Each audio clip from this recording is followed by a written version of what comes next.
be moved. We'll stand and fight together, we shall not be moved. We'll stand and fight together, we shall not be moved. Just like a tree that's planted by the water, we shall not be moved. Singing for our freedom, we're singing for our freedom, we shall not be moved. We're singing for our freedom, we shall not be moved. Just like a tree that's planted by the water, we shall not be moved. Young and old together, we're young and old together, we shall not be moved. We're young and old together, we shall not be moved. Just like a tree that's planted by the water, we shall not be moved. Hi everyone, that was Bill Moran doing a sing-along in Fredonia. Bill is a veteran and an intrepid fighter for peace. You'll see him around Chautauqua County quite a bit, doing sing-alongs and sometimes dressed as Uncle Sam, along with his partner, who is usually either Mother Nature or Miss Liberty. He has a great voice and a great way about bringing the people together. Welcome to Good Neighbors Getting It Done in Western New York. I'm Kathleen King. This episode is dedicated to the No Kings protest that took place on Saturday.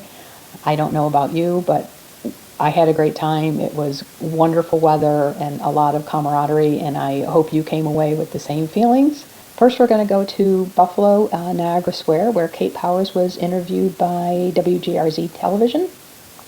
I thought that her words were a great counterpoint to the disgusting Republican leadership responses. I wanted to show those to you, but I really didn't want to spend a lot of time, so I just placed a visual above Kate's words towards the end. And I think it's actually kind of perfect. We then go to D.C. and listen to Bernie Sanders, who gave a really great, uplifting speech. Over those words, you're going to see a lot of pictures from different places around Western New York, around the country, and really around the world that joined in the No Kings protests. It's pretty amazing. And finally, we're going to go back to Fredonia, where I hope to really boost your spirits, and that Bill Moran gives you an earworm for the day with the sing-along songs that he takes us out with. And I want to bring you Kate Powers here. She's an organizer of this demonstration today. Hey there, Kate. How are you doing? I mean, as you're speaking to folks who have come out here today, what are they expressing to you? I think people are hurt. I think people are afraid, and people are angry. They're seeing their fundamental rights abridged. They're seeing the last, the least, and the lost of us get trampled underneath the whims of this regime, and they're saying we're not okay with that. And opponents to this demonstration have called this a Hate America rally. Yep. They've said that many people out here could be paid actors. Yeah. Have you spoken to people from here? Have they told you where they're from? Is this... These are our neighbors. These are people who are healthcare workers. These are educators. These are members of different unions in Western New York. To my knowledge, nobody is a paid protester. I would protest this for free. I do protest this for free. I think that's true of everybody here. People are seeing First Amendment rights trampled. We still, for this moment, have freedom of assembly, and these people are exercising it.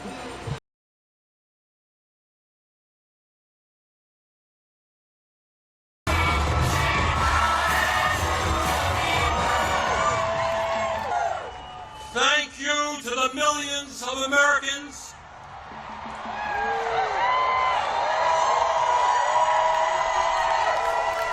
from our smallest towns to our largest cities in every state in our country who are gathering today at thousands of rallies. Not because they hate America, we're here because we love America. We're here because we're going to do everything we can to honor the sacrifices of millions of men and women who over the last 250 years fought and sometimes died to defend our democracy and our freedoms. In 1776, with extraordinary courage, the founders of our country announced to the world that they would no longer be ruled by the King of England. They fought a bloody war against the British Empire and the most powerful military in the world. Tens of thousands of Americans died in that 8-year war, but our forefathers fought on and they won. And in 1789, after winning that war, they did something extraordinary. They established the first democratic form of government in modern history. They said loudly and boldly to the entire world, no more kings.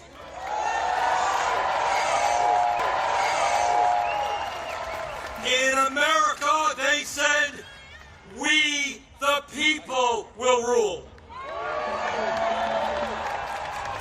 And today,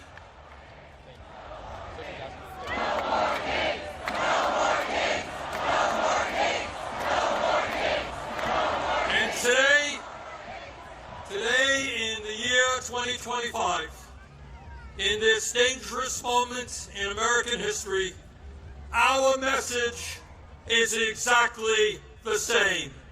No, President Trump, we don't want you or any other king to rule us. Let us be clear. This moment is not just about one man's greed, one man's corruption, or one man's contempt for the Constitution. This is about a handful of the wealthiest people on earth who, in their insatiable greed, have hijacked our economy and our political system in order to enrich themselves at the expense of working families throughout this country. Yes, I am talking about Elon Musk, Jeff Bezos, Mark Zuckerberg, and the other multi-billionaires who were sitting right behind Trump when he was inaugurated. Remember that? I'm talking about the richest people in America becoming much, much richer, while 60% of our people live paycheck to paycheck, struggling every day to pay their rent and mortgages, pay for child care and education, pay for their health care and prescription drugs, afford decent quality food for their kids, and maybe, just maybe, put aside a few bucks for their retirements.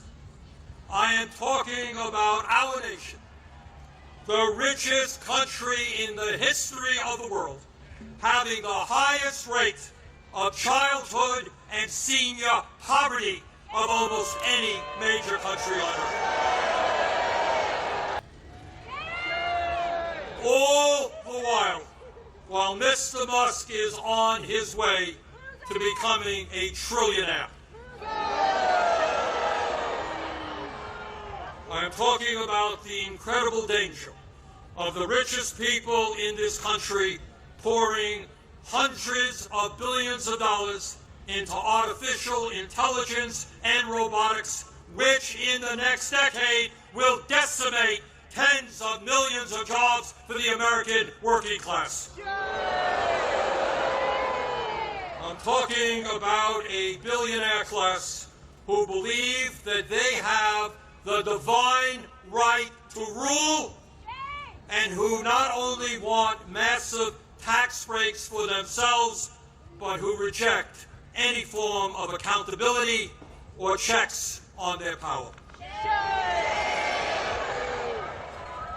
My fellow Americans, we rejected the divine right of kings in the 1770s. We will not accept the divine right of oligarchs today.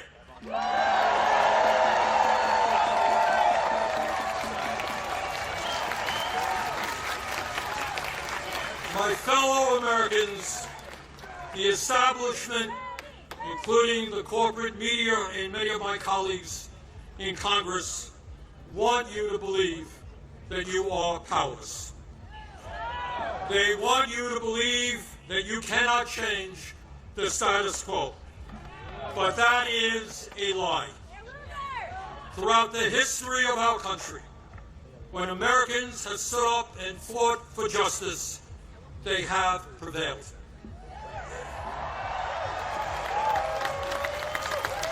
When the founders stood up to King George, they were told it was impossible, but they won. When abolitionists fought to end slavery, they were told it was impossible, but they won. When black Americans fought to end segregation, they were told it was impossible, but they won. Brothers and sisters, they did it then, we can and will do it now.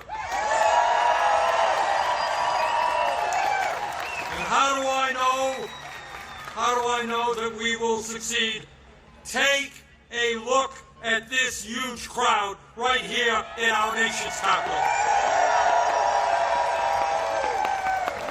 But it is not just here, as I understand it today, October 18th, 2025, there are more people out on the streets in more communities all over our country than we have ever seen in American history.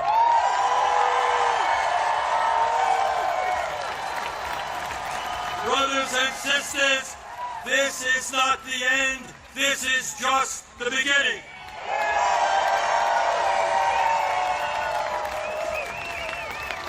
Together, when we stand united, when we don't allow Trump or anybody else to divide us up by the color of our skin or where we were born or our sexual orientation, when we stand together, we will create the kind of nation that you and I know we can become. We can and will create a nation devoted to freedom, justice, and democracy. Thank you all very much.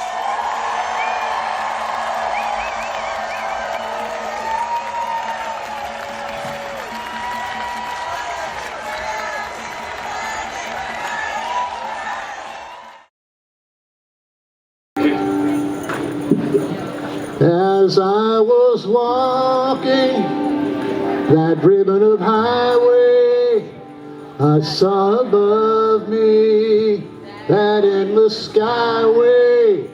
I saw below me a golden valley. This land was made for you and me. Oh, this land is your land. Land is my land.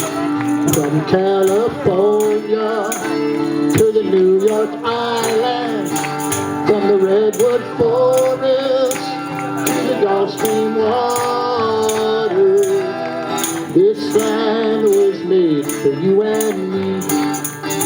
Well, I roamed and I rambled, and I followed my footsteps to the sparkling sands of her diamond deserts, and all around me a voice was sounding, saying, this land was made for you and me. This land is your land, this land is my land. From California to the New York Island, from the redwood forest to the Gulf Stream water.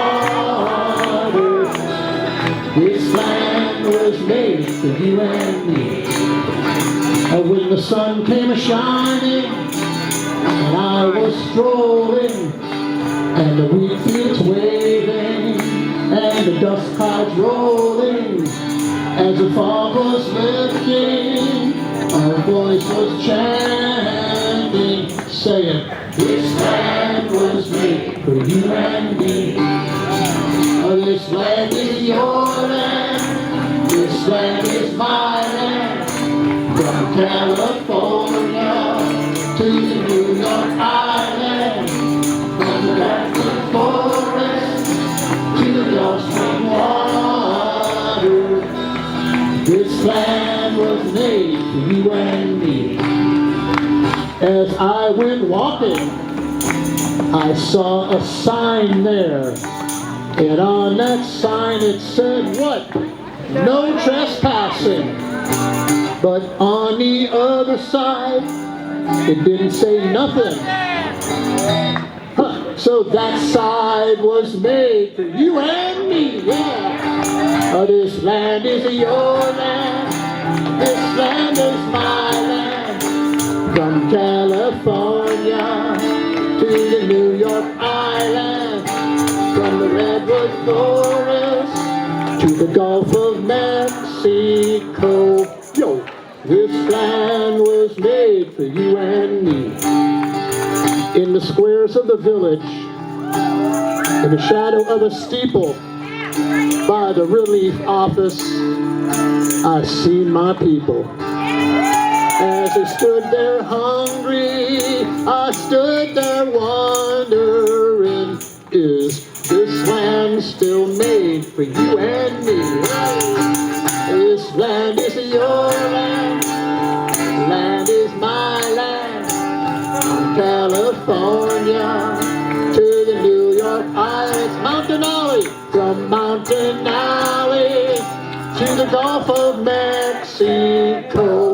Yo, this land was made for you and me. One last verse. Nobody living can ever stop me as I go walking that freedom highway. Nobody living can make me turn back. No, this land was made for you and me. This land is your land, this land is my land. From California to the New York Island, Mountain Alley, from Mountain Alley, where? To the Gulf of Mexico. Yes, this land was made for you and me. This land was made for you and me.